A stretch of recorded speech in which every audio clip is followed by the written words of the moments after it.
बहुत ध्यानपूर्वक सुनिएगा। श्री हरिराम व्यास जी महाराज रसिक त्रिवेणी के तीसरे आचार्य, पहले त्रिवंश महाप्रभु, हरिराम व्यास, श्री स्वामी हरदास जी महाराज और श्री हरिराम व्यास जी। आपके लिए श्री नाभा जी कह रहे हैं कि आपकी भक्ति कैसी। सब लोग इधर देखो ध्यान से। उत्कर्ष तिलक अरुदाम के भक्त इष्ट अति व्यास के। अगर किसी के माथे पर उर्दपुंड दिख जाता व्यास जी को तो व्यास जी नतमस्तक हो जाते उसके आगे, भले ही वो व्यक्ति कैसा भी हो। बोले इनके इष्ट हैं ठाकुर जी, लेकिन इनके अति इष्ट कौन हैं? भक्त वैष्णव जन। हरि भक्तों को देखकर के श्री हरिराम व्यास जी इतने प्रसन्न होते, इतने आनंद में भर जाते, इतने झूम उठते कि हरि भक्त परायणता इनके चित्त में। हमारे अष्ट सखा कहते हैं कि ठाकुर जी ने आपको स्वीकार किया, इसका सबसे बड़ा प्रमाण क्या है? जैसी उत्कंठा राधा रमण जी को देखने में होती है, जैसी आनंद राधा वल्लभ जी को देखने में होता है, जैसा सुख बिहारी जी को देखने में होता है, वैसा ही सुख किसी भक्त को देखने में हो जाए तो समझो ठाकुर जी ने आपको स्वीकार कर लियो। महाराज होता है। अभी हमारे चित्र बाबा अगर बाहर कोई को मिल जाए तो जो आपके संकीर्तन सुनते हैं, आपके भाव सुनते हैं, आपको पहचानने वाले तो बड़े उत्सुक, अरे अरे बाबा हम तो आपको सुनो करें, आप हमको दिख गए, चरणन में प्रणाम करेंगे, लौट जाएंगे, दंडवत करेंगे। लेकिन अज्ञानी मतलब अगर कोई अपरिचित मिल जाए तो उसके प्रति हमारी ऐसी रुचि नहीं बनती, उसके तिलक को देख करके, उसके स्वरूप को देख के हमारी भावना नहीं बनती। हमारी एक बात मान लीजिए, आज के बाद तिलक में जो दिख जाए, कंठी में जो दिख जाए, धोती में जो दिख जाए, वैष्णव भेष किसी भी रूप में अगर हो, लेट के प्रणाम मत करो, दंडवत मत करो, दूर से सिर झुका ले करो, हाथ जोड़ ले करो, बस इतना ही करना शुरू कर दो। इसी से ही परिवर्तन आपको अपने भाव में दिखने लगेगा। श्री हरिराम व्यास जी का यह नियम था।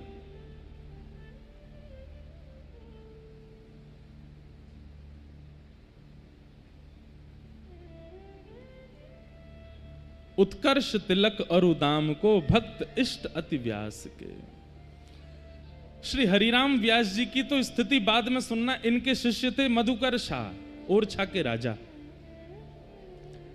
मधुकर शाह को नाम दीक्षा आदि जो भी इन्होंने शिक्षा ज्यादा दी, शिक्षा देने के बाद मधुकर शाह से इन्होंने कहा आज के बाद तिलक कहीं भी दिख जाए, आज के बाद कंठी पहना हुआ कोई दिख जाए, आज के बाद धोती में कोई दिख जाए, मधुकर शाह तुरंत मुकुट धर देना नीचे और दंडवत प्रणाम कर लेना, यही मेरी गुरु दीक्षा है बस।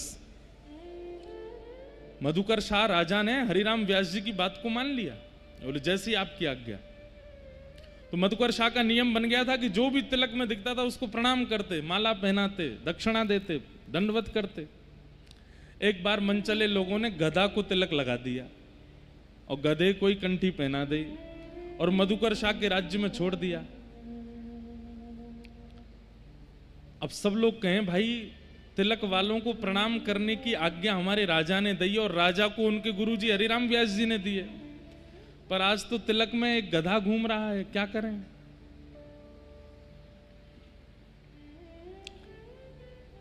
सब सैनिकों को संकोच होने लगा, इनको प्रणाम कैसे करें? तब किसी ने जाकर के कहा, बोले राजन आज आपके द्वार पर एक विचित्र भावना प्रकट हुई है। बोले क्या? बोले मानवों को तिलक में बहुत देखा है, लेकिन आज एक पशु तिलक लगा करके आपके द्वार पर है। ये सुनते ही मधुकर शाह जी गए और जाकर के देखा तो गधा कंठी पहने तिलक लगाए घूम रहा था।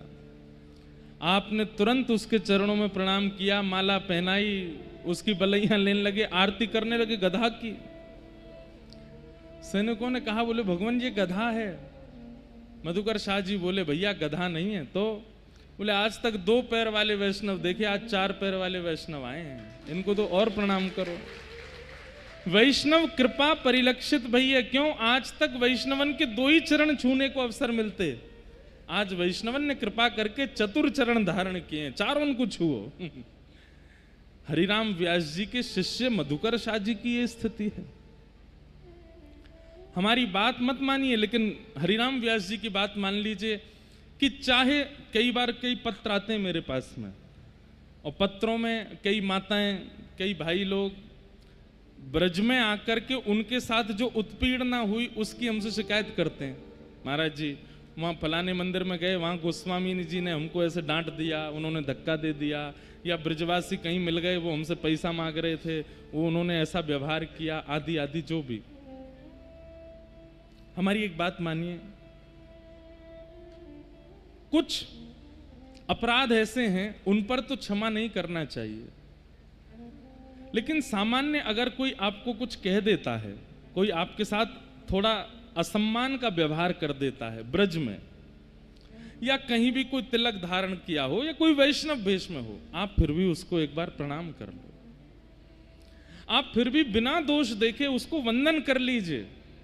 हरिराम व्यास जी कहते हैं उसके बाद जो फल प्राप्त होगा ना, वो आपको अपने आप अनुभव होगा बाद में, कि आपने इतने गलत व्यवहार करने वाले के अंदर भी वैष्णव भाव रखा, कोई और विचारधारा नहीं रखी। ये हरिराम व्यास जी का नियम। और एक नियम तो मैंने कथा में एक दिन बताया था, क्या? काहू के आराध्य मच्छ कछ नर हरि सूकर, बामन फर साधरण सेतु बंधन जुसेल कर। कोई कच्छप भगवान को मानता है, कोई नृसिंह भगवान को मानता है, पर हरिराम व्यास जी सबको मानते थे। ये जिसको भी देखते थे उसमें उन्हीं के आराध्य इष्ट का दर्शन कर ले। कोई क्रोधी दिखता था, उसमें परशुराम जी हैं। कोई थोड़ा भयाभय दिखता था तो उसमें नृसिंह भगवान हैं। कोई लोभी दिखता था तो उसमें वामन भगवान हैं। कोई चंचल दिखता था तो उसमें कृष्ण हैं। कोई दीर्घ गंभीर है तो उसमें राम है। ऐसी भावना रखते थे, सब में गुण का दर्शन करते। कौन है हरिराम व्यास जी? भगवान की अष्ट सखियों में दूसरी प्रधान सखी विशाखा। कौन? विशाखा।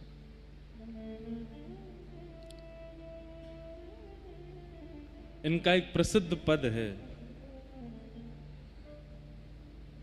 हरि हम कब होंगे ब्रजवासी, हरि हम कब होंगे ब्रजवासी, हरि हम कब होंगे ब्रजवासी, हरि हम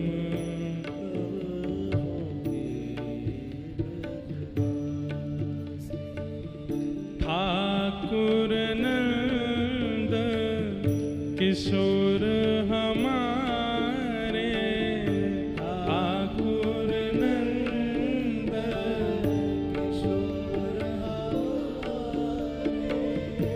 ठाकुर नंद किशोर हमारे, ठाकुर नंद किशोर हमारे। इतनी संख्या में बैठे हो, कितने ब्रजवासी बैठे हैं यहाँ? हाथ ऊपर करियो जो ब्रजवासी। वाह, तो तुम्हारा जी आवाज कम आनी बने, क्योंकि ब्रजवासियों करे हम तो हैंगे ब्रजवासी, क्या को काम है?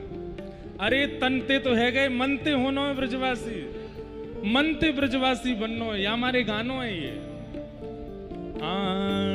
ठाकुर नंद किशोर हमारे, ठाकुर जय हो आपकी। हे ठाकुरानी राधासी, ठाकुरानी राधा, हरे हम कब होंगे ब्रजवासी, हरे हम कब होंगे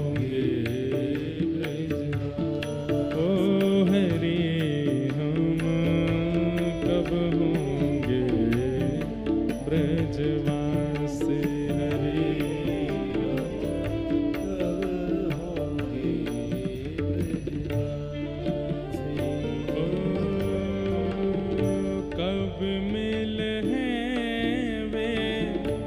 सखी सहेली कब मिले वे सखी सहेली हो कब मिले वे सखी सहेली कब मिले वे सखी सहेली हरिवंशी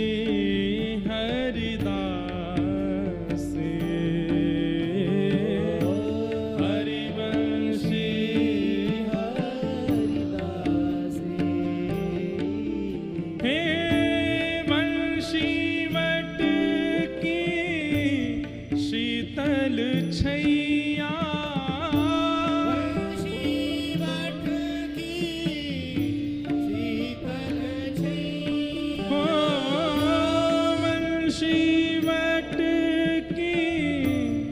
शीतल छैया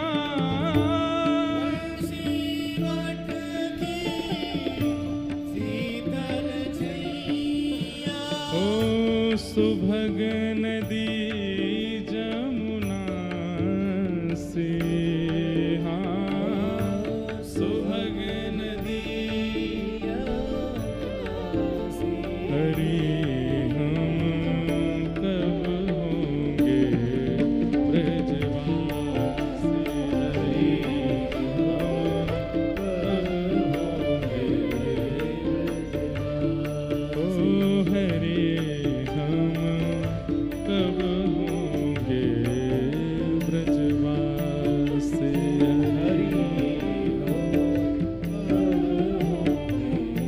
वृंदावन धाम की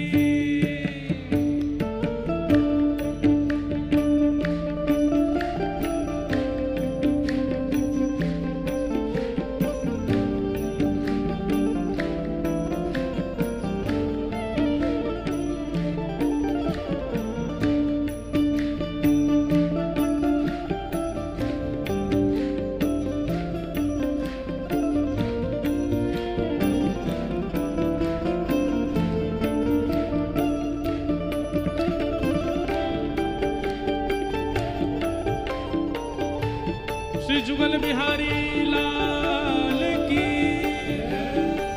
हरिराम व्यास के ठाकुर प्यारे श्री जुगल किशोर जी।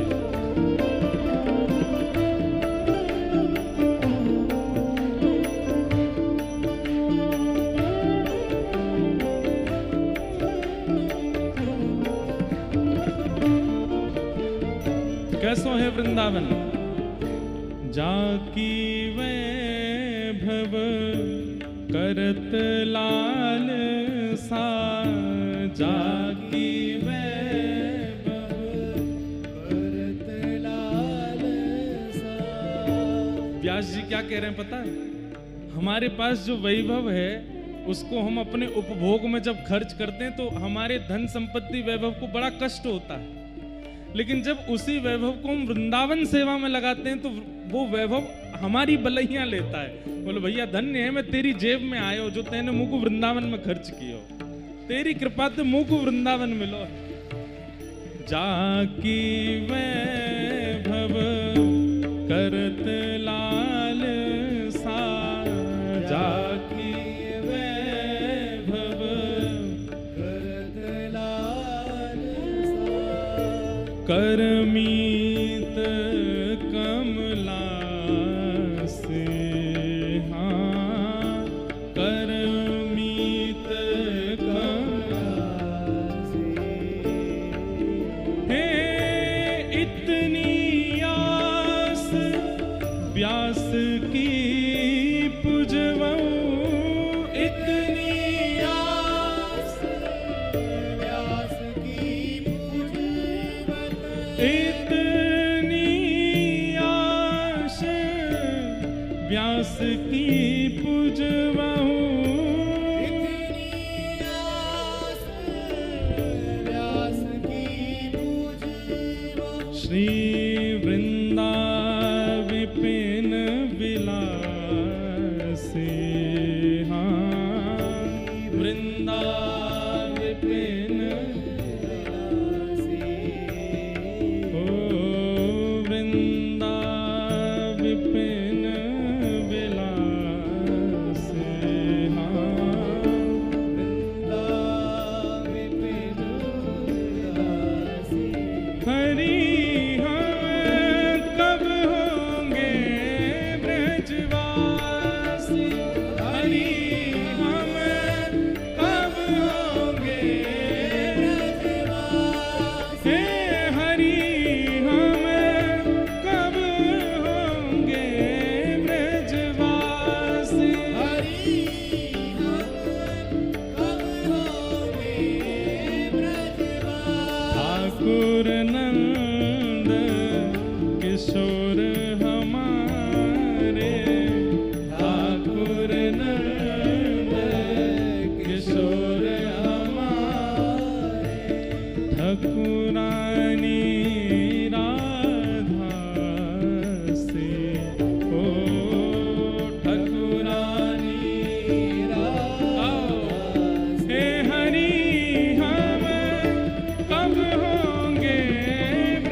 श्री हरिराम व्यास जो कि विशाखा जी के अवतार हैं।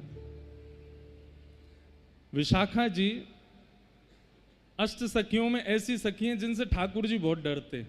ललिता जी से नहीं डरते ठाकुर जी, क्योंकि ललिता जी तो बिल्कुल श्री जी जैसी हैं। अच्छा एक बात बोलूं, ये सबरी सखी श्री जी जैसी हैं। नेक नेक श्रृंगार में अंतर है। बातें पता चले कि ये ललिता जी हैं, ये विशाखा जी हैं, ये इंदुलेखा जी हैं, ये चंपकलता जी हैं, ये सुदेवी जी हैं, आदि आदि सब सखीन को पता, उनके आव भाव और श्रृंगार ते पता चले। नहीं तो महाराज ये सबरी एक जैसी लगे। एक सूरदास जी को पद है, सुनाऊं बाबा? एक बार ये सबरी सखी जो है कहा ठाकुर जी ते सीधे बात तो करें ना, टेढ़ी टेढ़ी रहे लाल जी ते। जैसे ही ठाकुर जी सुंदर श्रृंगार करके आमे, किशोरी जी तो दूर ते बलैया ले में। ठाकुर जी कहे ललिता तू भी ले ले, सुंदर लग रहा हूं मैं। जैसे ही ललिता जी बलैया लेने लगे, विशाखा जी कहे रहने दो, काय को लेनो। लाल जी कहे तू ज्यादा मत बने कर, मेरे आगे हैं, तू ऐसे काय को रे करे मुंह ते टेढ़ी टेढ़ी। बोले लाला सही पूछो तो तुम्हारे ना तो रूप है, ना रंग है, ना स्वरूप है, कछु ना है। ये तो हमारी किशोरी जी की कृपा ते सब बन गए हो तुम। हम अपनी किशोरी जी की बलैया लेंगे, उनकी कृपा भैया तुम्हारे ऊपर, तुम्हारी अकेली काय को बलैया लें। तो ये सबरी टेढ़ी टेढ़ी रहे ठाकुर जी थे। लेकिन ठाकुर जी के सबसे ज्यादा काम भी श्री विशाखा जी बनाती हैं। तो एक बार की बात, किशोरी जी सब सखीन से बोली, सब लोग ध्यान से सुनियो। किशोरी जी सब सखीन से बोली, मेरी तुम लोग अंते एक प्रार्थना है। बोले कहा प्रार्थना है? तुम ठाकुर जी ते श्याम सुंदर ते इतनो ज्यादा टेढ़ो टेढ़ो बात मत करे करो, ने प्रेम ते रे करो उनते। वो ऐसे लाडले लाल हैं, ऐसे प्यारे लाल हैं, यशोदा मैया के दुलारे, नंद बाबा पलकन पे रखें सब उनको, और तुम सबरी ऐसी हो, ऐसी टेढ़ी टेढ़ी बात करो उनते, मुंह को अच्छो ना लगे। तो सब सखी मान गई, नहीं श्यामाचू आपकी जैसी आज्ञा हम वैसी रहेंगी। लेकिन विशाखा जी नहीं मानी। विशाखा जी बोली, श्री जी वो आपको मान करामे, या हमारे मुंह को तो बड़ो क्रोध आवे उन पर।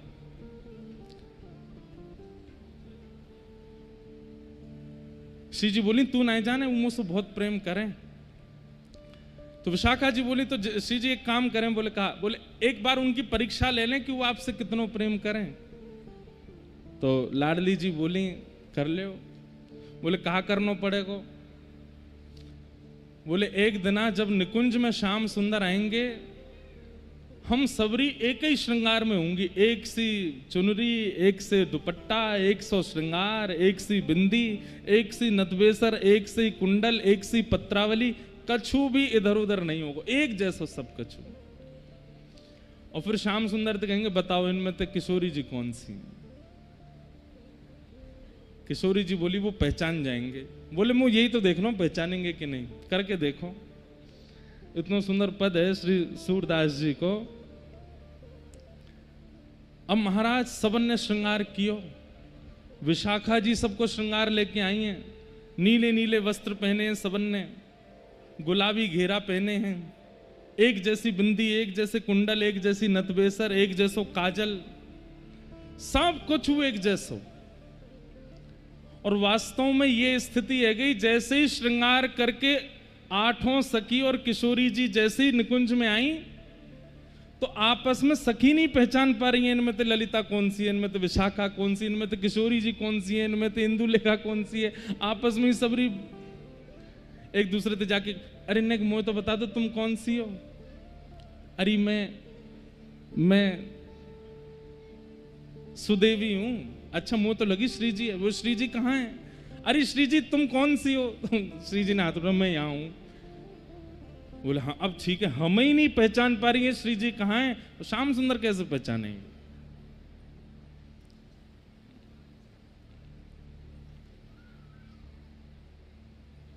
सबने हाथ पाम जोड़े, श्री जी से प्रार्थना करी, हे श्यामाजू हमारी एक बात मान लियो, इतकू देखो भैया, भाई लोगों सबरे इतकू देखो, लोग तो आते जाते रहेंगे, कहा करना है, 2 घंटा की बात है।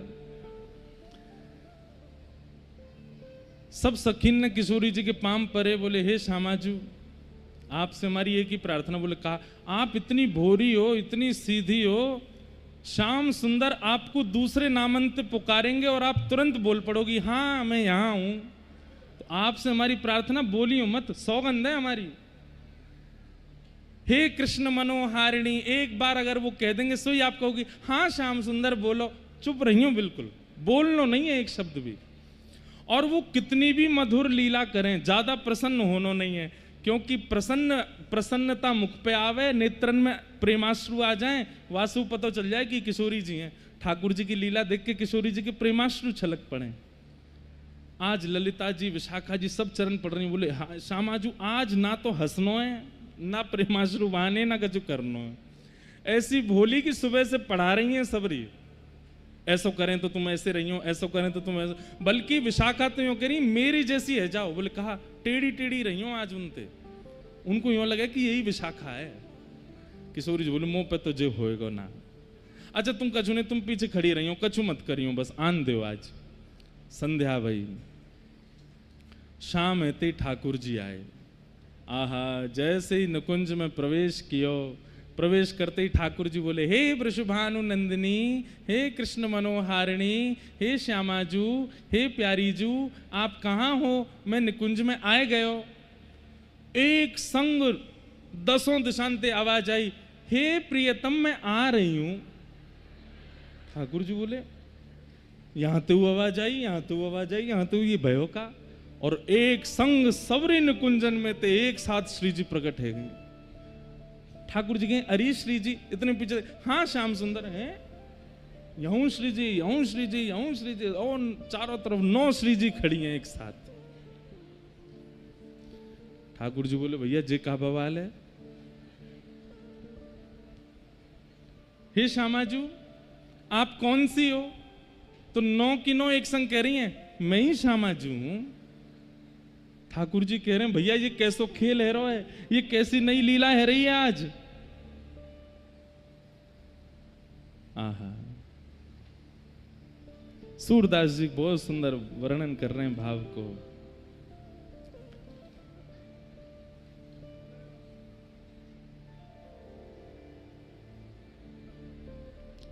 इनमें को वृषभानु किशोरी, इनमें को वृषभानु किशोरी,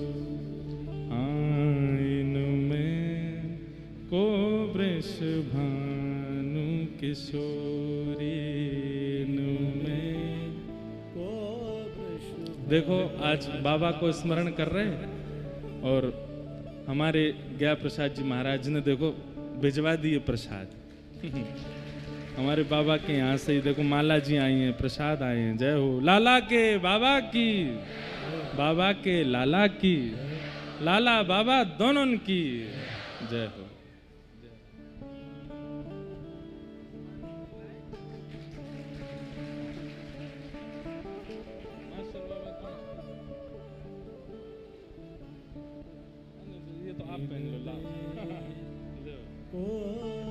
हमारे पंडित श्री गया प्रसाद जी महाराज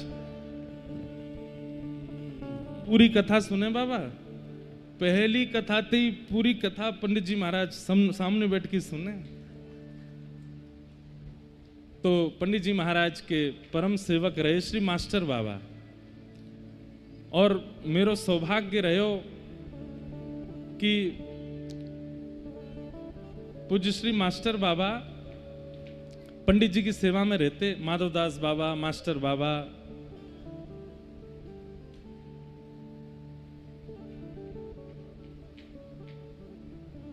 तो मास्टर बाबा को उनके विश्राम मतलब उनके भगवत धाम गमन से पहले कथा सुनाने को अवसर मिलो मुझे। तो उन्हीं के यहाँ से पूज्य पंडित जी महाराज, पूज्य मास्टर बाबा के भाव सोमाला आई है। सवन को आचार्य चरण को प्रणाम करें, बाबा को प्रणाम। हमारे गिरिराज जी में भी ऐसे गुप्त गुप्त महापुरुष रहे, आज भी हैं। पतो नहीं बताऊंगा, नहीं तो आप हल्ला करोगे वहां जाके। एक पूज्य श्री माधवदास बाबा हैं, आज भी विराज रहे हैं। ऐसो प्रेम करें, ऐसो स्नेह करें, ऐसे ब्रजवासी के हितैषी। कल बाबा के यहाँ से आयो समाचार कि लाला मिलवे आजा, तो मैं जाऊंगा कथा पूरी करके। एक समय ही मिलते हैं, अब तो पता नहीं बहुत समय से गयो नहीं मैं। उनको एक ही समय पूरे दिन भर में उसी समय मिलते हैं। और कोई ब्रजवासी चलो जाए ना तो वाके तो पाम छूमे और वाके सामने भक्तमाल जी खोलते हैं, भागवत जी खोलते हैं, बोले यहाँ में कछु पढ़ के सुनाए दो हमें। सबसे सुनते हैं, ऐसे अद्भुत महापुरुष।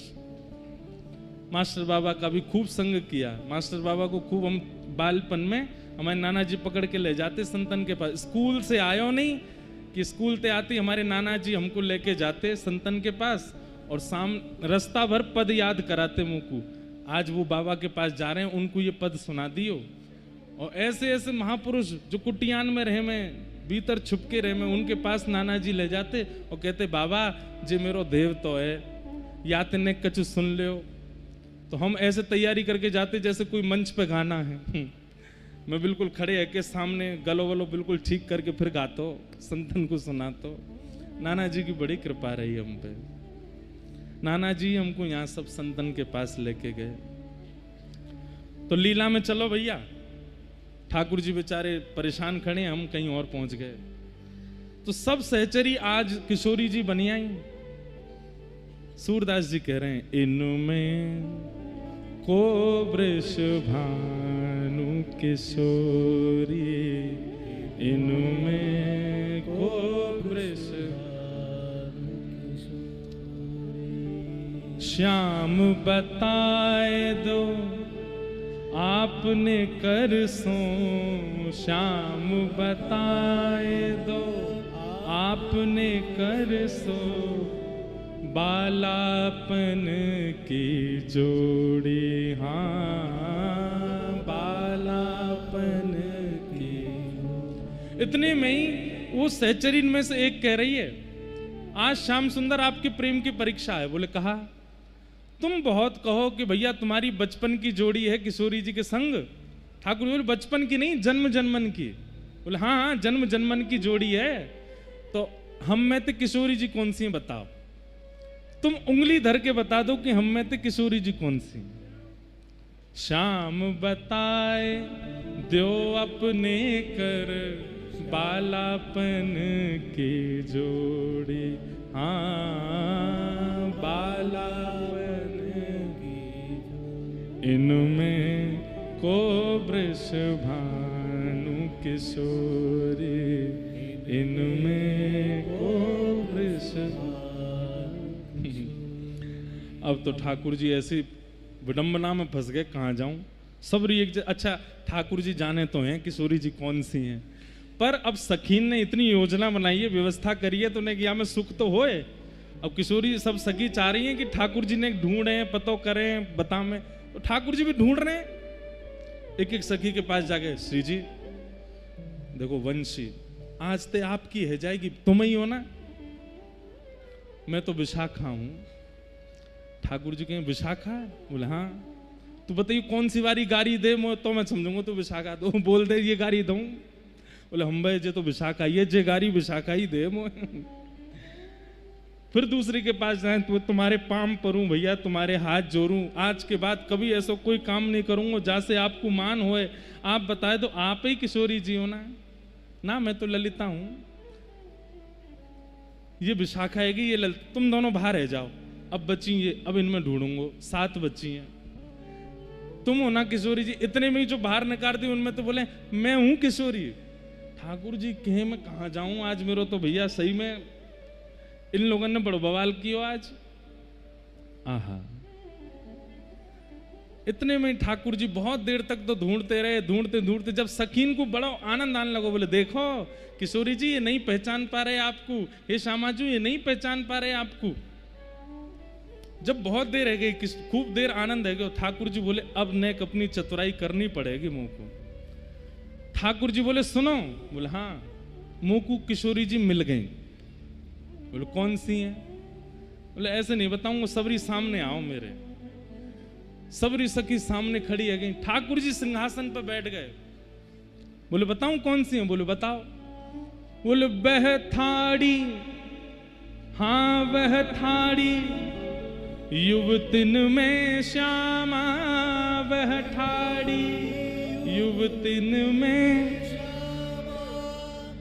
नील वसन तन गोरी, नील वसन तन गोरी। सबरी सामने खड़ी करके बोल रहे देख वो खड़ी। कौन सी? बोले जाने नीले वस्त्र पहने, तन गोरो गोरो है। अब सबन ने नीले वस्त्र पहने, सबन के तन गोरे हैं। सब कह रहे हैं लाला यहां तो सबन के वस्त्र एक जैसे हैं, सब गोरे हैं, तुम बताओ ना किशोरी जी कौन सी हैं। तब ठाकुर जी कहते हैं बता दूं कौन सी हैं? बोले बताओ। बोले वो जो खड़ी कहां है? बोले कौन सी? बालापन में इन्हीं सिखायो, बालापन में इन्हीं सिखायो, छल बल बहुविधि चोरी, हाँ छल बल बहुविधि चोरी। देखो वो ठाड़ी, वो ठाड़ी, वो ठाड़ी, पीछे ठाड़ी है। बोले कौन सी? बोले वही जिनने बचपन में मुंह को चोरी करना सिखायो। ये वही है जिनने मुंह को छल करना सिखायो, कपट करना सिखायो, चोरी करनी सिखाई। विराजो, पहले विराज जाओ तभी सुनाऊंगा आगे।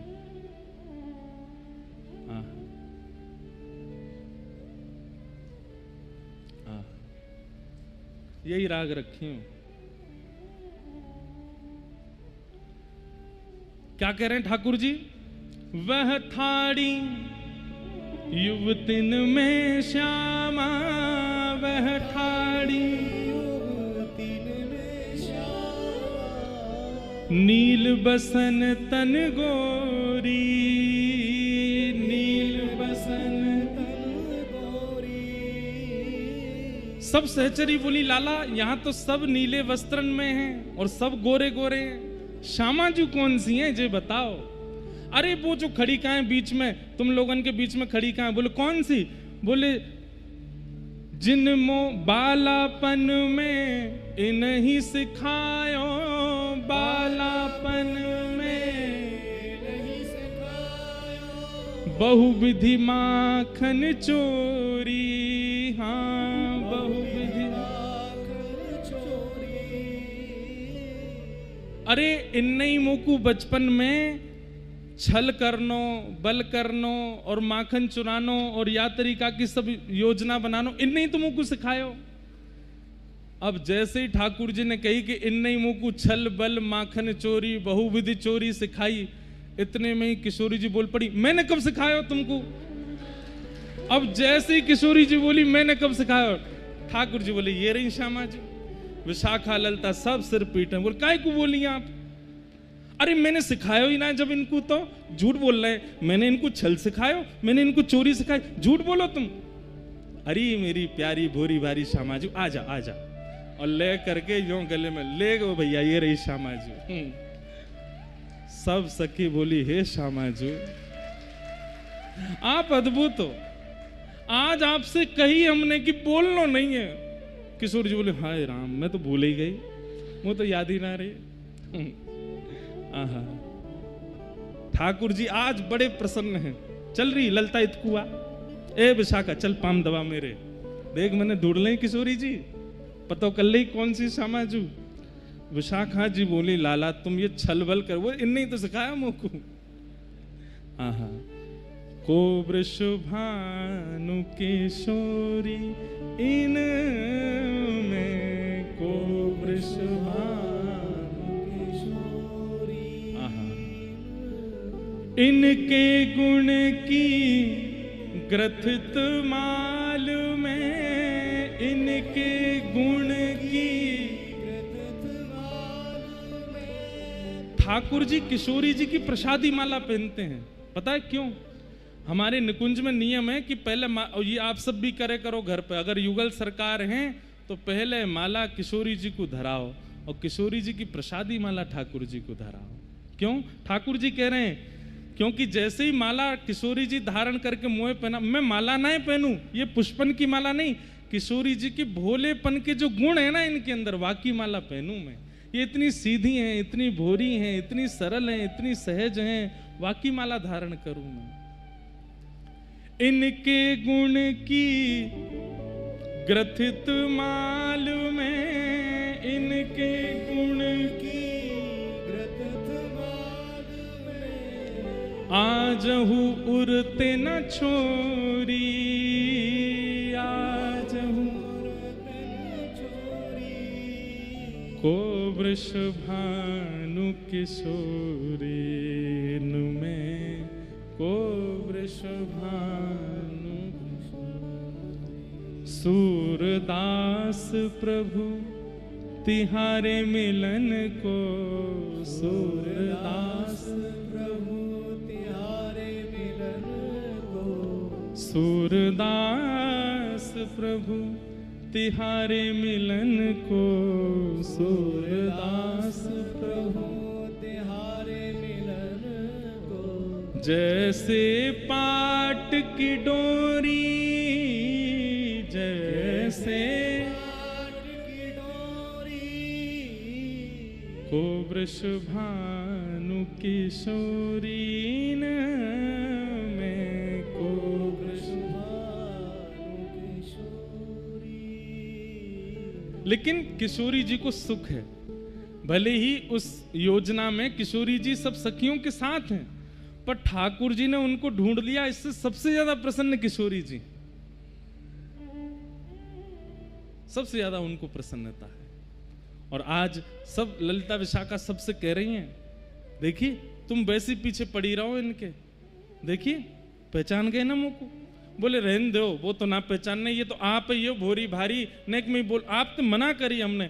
श्री जी अगर आप नहीं बोलती, नहीं कछु करती तो मजाल कहा जो ये नंद को छोरा पहचान पातो आपको, 2-4 दिना निकाल देते हम लोग। अरे श्री जी ताऊ दिना अगर मैं हूं श्री जी बन के चली जाऊंगी ना, तो ये मोकू श्री जी मान करके मेरे संग में विहार करेंगे, रमण करेंगे, रास करेंगे। श्री जी बोली ना ना ऐसो ना है, हमारे श्याम सुंदर जाने मेरो स्वभाव कैसो गुण कैसो, वो तो जाने। किशोरी जी इतनी भोली हमारी, इतनी सरल है, इतनी सहज। हाँ,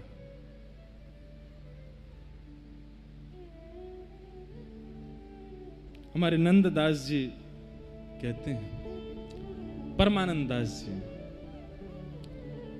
धन धन राधिका के चरण, धन धन राधिका के चरण, धन धन राधिका के चरण, धन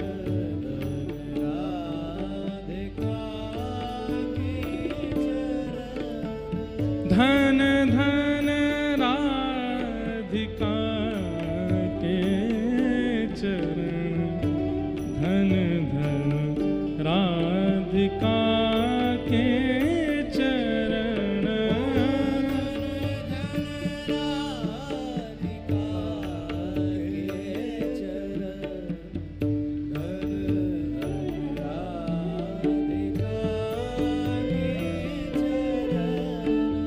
ओ सुभग शीतल अति कोमल, सुभग शीतल अति कोमल, कमल के सेवरण, धन धन कमल के सेवरण, धन धन राधिका के चरण, धन धन राधिका के चरण, धन धन राधिका के चरण,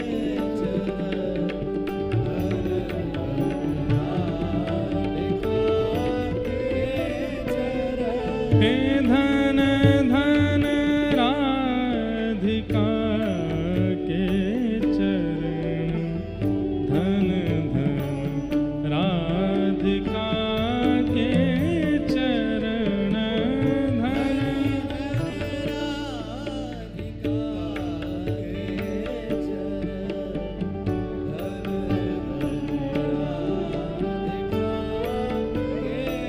और कैसे चरण हैं किशोरी जी के। किशोरी जी के चरणों को देखने की सबसे बड़ी लालसा श्री श्याम सुंदर में। निकुंज में जैसे ही ठाकुर जी आते हैं, किशोरी जी के सर्वांगीण श्रृंगार में सबसे पहले ठाकुर जी चरण देखते हैं, और चरण दर्शन करने के बाद फिर सर्वांगीण अंग का दर्शन करते हैं, श्रृंगार का दर्शन करते हैं। नंद सूत मन मोदकारी, नंद सूत मन मोदकारी, विरह सागर तरन, धन धन विरह सागर तरन, धन धन विरह सागर तरन, धन धन विरह सागर तरन, हे धन धन राधिका के चरण, धन धन राधिका के चरण, धन धन राधिका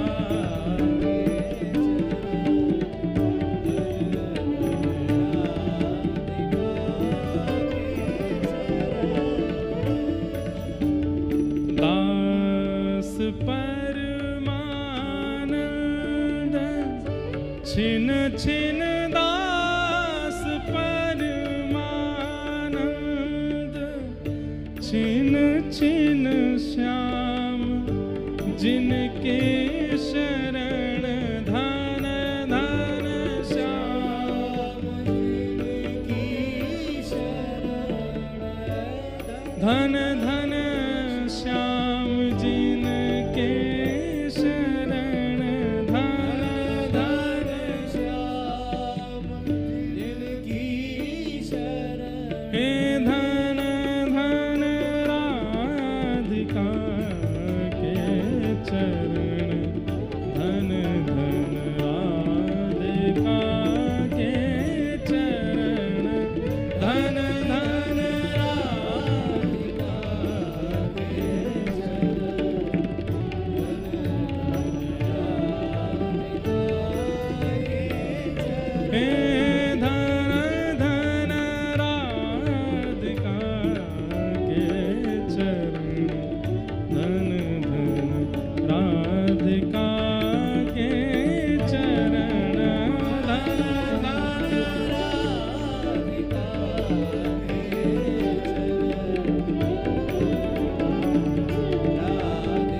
वृषभानु दुलारी की। तो ऐसी योजना निकुंज में ठाकुर जी को फंसावे की, ठाकुर जी को परीक्षा लेवे की, ये योजनाएं सारी जो निकुंज में बनाती हैं वो है श्री विशाखा जी। इनका रोज का यही काम है कि आज निकुंज में ऐसा कहा करें जैसे ठाकुर जी की परीक्षा हो। तो रोज होती है ठाकुर जी की परीक्षा, बेचारे रोज तैयारी करके आमे कि आज विशाखा पता नहीं कौन सी योजना बनावेगी वहां जाके। तो आज ऐसी लीला, वही विशाखा जी श्री हरिराम व्यास जी के रूप में प्रकट भये धराधाम पर। आपका प्रादुर्भाव शुक्ल परिवार में बुंदेलखंड में हुआ।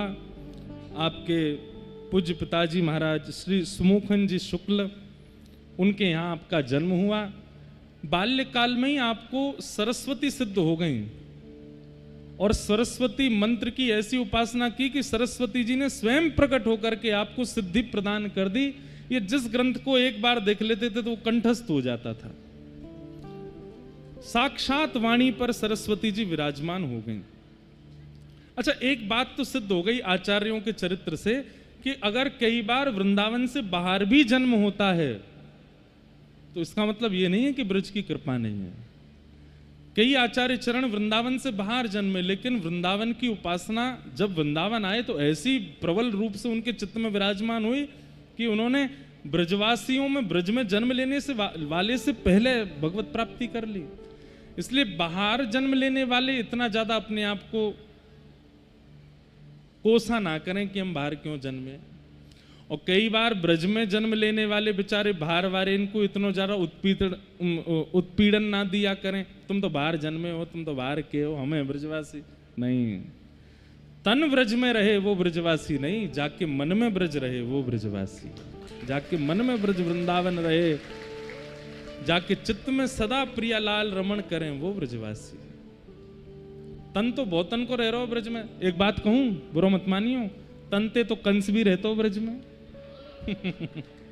तनते तो कंस भी ब्रज में ही रह रहो, लेकिन मन में ब्रज ना हो। लेकिन वंशीयली जी जन्मे दिल्ली में, लेकिन मन में ब्रज रह रहो। ऐसे श्री हरिराम व्यास आप प्रकट हुए श्री विशाखा जी के अवतार। बाल्यकाल में ही इतने तेजस्वी और इतने विद्वान हो गए कि इन्होंने अपनी विद्वत्ता से पूरे भारत के विद्वानों पर विजय कर ली। आप जाते थे और जगह जगह के विद्वानों को चुनौती देते कि हमसे शास्त्रार्थ करो। शास्त्रार्थ में सबको हरा देते, सबसे विजय प्राप्त करके विजय पत्र लेते और इनकी बैलगाड़ी थी उस पर विजय पत्र चिपका करके चलते थे। जैसे आजकल लोग अपनी पहचान गाड़ी पे लगा के चलते हैं, कौन है, एमएलए हैं, मंत्री हैं, ये हैं, वो हैं। आजकल तो संत महापुरुष भी अपनी पहचान लगा करके चलते हैं, ये हम वो हैं। ऐसे ही हरिराम व्यास जी बैलगाड़ी पे अपनी पहचान लगा के चलते, जहां जहां विद्वानों को हराते उनसे विजय पत्र लिखवा के अपनी बैलगाड़ी पे लगा देते। उनकी बैलगाड़ी में लकड़ी कम दिखाई देती, विजय पत्र ज्यादा दिखाई देते। और सब गांव के शहरों के लोग जय हो, कौन है, हरिराम व्यास। सब जगह दिग्विजय करने के बाद हरिराम व्यास जी से एक स्थान छूटा था, उसका नाम था काशी। आपने काशी के विद्वानों को चुनौती दे दी, तैयारी कर लो, मैं आ रहा हूं और आप सबसे शास्त्रार्थ करूंगा। काशी के विद्वान बोले, भाई विद्वान से शास्त्रार्थ किया जा सकता है, तर्क देने वाले से बात की जा सकती है, लेकिन कुतर्की से जीता नहीं जा सकता। कुतर्की किसको कहते हैं जानते हैं? जो यहां से या यहां से अपनी बात को सिद्ध करता है उसको कहते हैं कुतर्की। तार्किक व्यक्ति से तर्क किया जा सकता है, लेकिन कुतर्की व्यक्ति से कुछ नहीं किया जा सकता। हरिराम व्यास जी में विद्वत्ता तो थी, साथ में कुतर्क और था। अगर आप अपनी बात सिद्ध करोगे ऐसा नहीं ऐसा है, तो हरिराम व्यास जी अपनी बात को सिद्ध करने के लिए किसी भी स्तर पर चले जाएंगे। ऐसे कुतर्की, उनसे हारना ही पड़ता था सबको।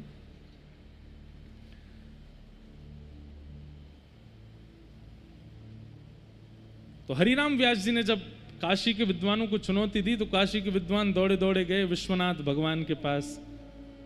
हे विश्वनाथ प्रभु, हरिराम व्यास जी आ रहे हैं और हमें पता है कि ये काशी के विद्वानों को हरा देंगे, क्योंकि कुतर्की हैं। आप कृपा करो, अपनी काशी की रक्षा करो। इतने विद्वान, क्योंकि एक और चीज होती थी शास्त्रार्थ में, उस जमाने में जो ब्राह्मण हार जाते थे उनको कोई ना तो अपने घर पर अनुष्ठान के लिए बुलाता था, ना उनसे कोई वेद पाठ करवाता था, ना उनकी जीविका ही खत्म हो जाती थी। तो ब्राह्मण बेचारे इतनी चिंता में कि हरिराम व्यास जी ने हरा दिया तो फिर हम लोगों को घर कैसे चलेगा। और सबसे बड़ी बात, काशी का नाम विद्वानों से है, पूरी काशी पर विजय प्राप्त कर लिया, मतलब काशी की हार होगी अगर एक भी ब्राह्मण हारा तो। विश्वनाथ महादेव भगवान से जाके प्रार्थना की, बोले प्रभु कृपा करो। एक बात कहें, काशी ने बहुतों को वृंदावन भेजा।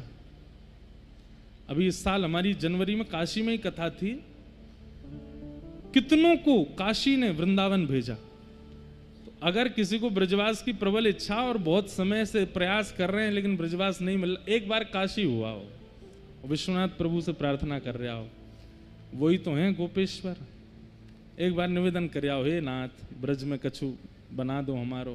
तो हो सकता है महादेव ने प्रबोधानंद जी को भेजा, महादेव ने रूप सनातन गोस्वामी जी को भेजा, महादेव की सन्निधि में ही चैतन्य महाप्रभु सबको ज्ञान दे दे करके भेज रहे थे वृंदावन। श्रीमद वल्लभाचार्य जी महाराज ने भगवत धाम गमन काशी से किया।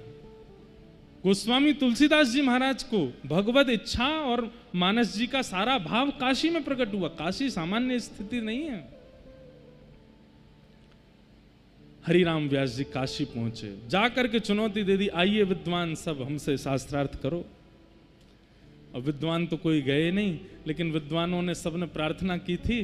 तो अर्धरात्रि का समय महादेव प्रकट हो गए और एक सामान्य से ब्राह्मण का रूप धारण किया। सुंदर त्रिपुंड लगाया, सामान्य से कुर्ता पहना, नीचे धोती पहनी, पहुंच गए हरिराम व्यास जी के द्वार पर। सेवक जनों से कहा कि भैया मैं गरीब ब्राह्मण हूं, काशी का, शास्त्रार्थ करने नहीं आया हूं। हरिराम व्यास जी बड़े विद्वान हैं, उनको प्रणाम करने और उनसे कुछ जिज्ञासा पूछने आया। भीतर जाकर के कहा, बोले महाराज द्वार पर एक ब्राह्मण खड़ा है। हरिराम व्यास जी तुरंत बैठ के, बुलाओ भीतर बुलाओ। सामने बिठाया, दीनहीन से बन के गए बिल्कुल। एक बात कहें बंधुओं, भक्ति का फल क्या है? दीनता, दन्यता, सरलता, सहजता, सौम्यता, ये भक्ति का फल है। क्षमा करें, बहुत लोगों को दंभ हो जाता, भक्ति के बाद भी सौम्य नहीं बन पाते, सरल नहीं बन पाते। दीनता, और विशेष रूप से हमारे गौड़िया वैष्णव परंपरा में दीनता, बड़े बड़े महापुरुषों को हमने दीन देखा। दूर से ही पता चल जाता है कि ये गौड़िया वैष्णव है, उसकी दीनता से। आप देखो कभी गौड़िया वैष्णव जैसे देखेंगे सामने कोई महापुरुष आ रहे हैं तो वहीं लौट जाएंगे, अभी वो 100 हाथ दूर हैं, वहीं से ही दंडवत करेंगे, जरूरी नहीं पास आवे स्पर्श करें। ये उनकी परंपरा, महाप्रभु जी ने दैन्य सिखाया। भक्ति का फल क्या है? दीन होना, सरल होना। और आप सरल सौम्य दीन नहीं हो रहे हो तो भक्ति का दंभ कर रहे हो, भक्ति है नहीं।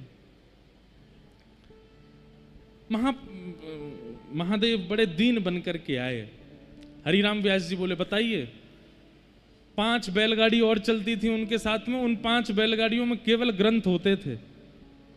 हरिराम व्यास जी बोले जिस ग्रंथ पर हाथ रखोगे, भारतवर्ष के सारे ग्रंथ हैं मेरे पास, उसी ग्रंथ पर शास्त्रार्थ करूंगा, बताओ कौन सा ग्रंथ निकाल के लाऊं?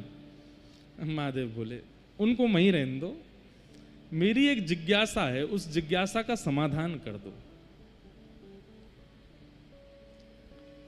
आप भी बताइए, समाधान लेने के लिए हरिराम व्यास के पास आए? ये तो किसी विद्यालय के अध्यापक से जाके पूछ लीजिएगा आप, मैं समाधान करने बैठा हूं यहां पर, मैं शास्त्रार्थ करने बैठा हूं। बोले नहीं, आप बड़े ज्ञानी हैं, तो मुझे लगा कि आपसे ही पूछ लेता हूं। जल्दी पूछो क्या बात है? महादेव बोले भगवान,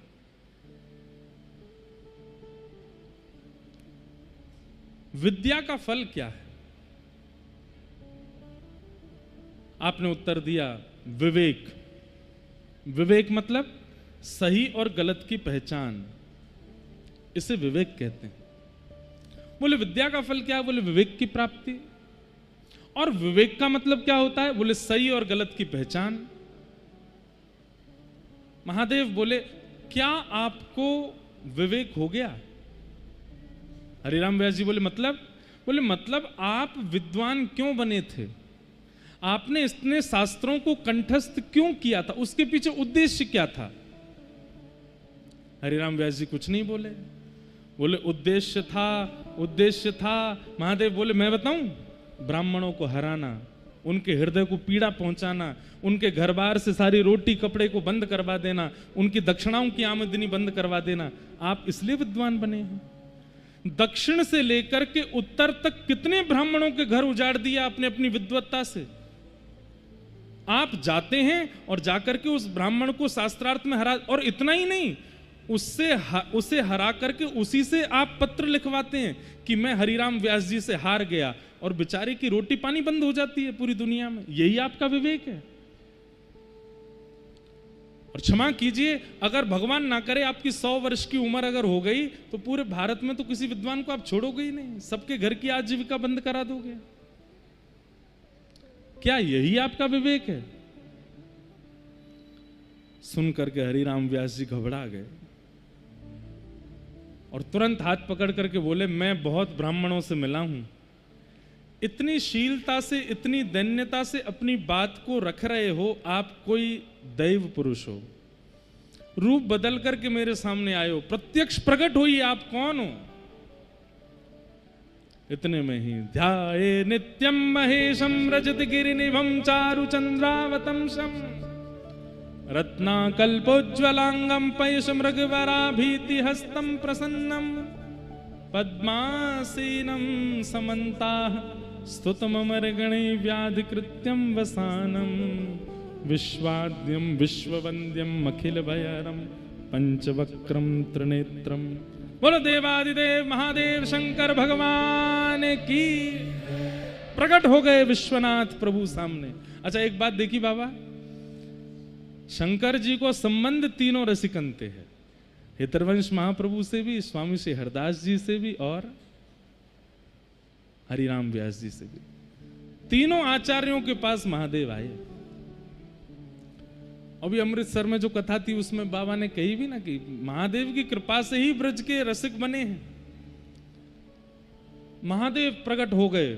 आहा, जैसे ही देखा बिल्कुल मेरू पर्वत के समान स्वरूप, चरणों में गिर गए हरिराम व्यास जी। बोले जय जय महादेव, दंडवत प्रणाम। रुदन करने लगे, बोले मुझसे क्या भूल हो गई?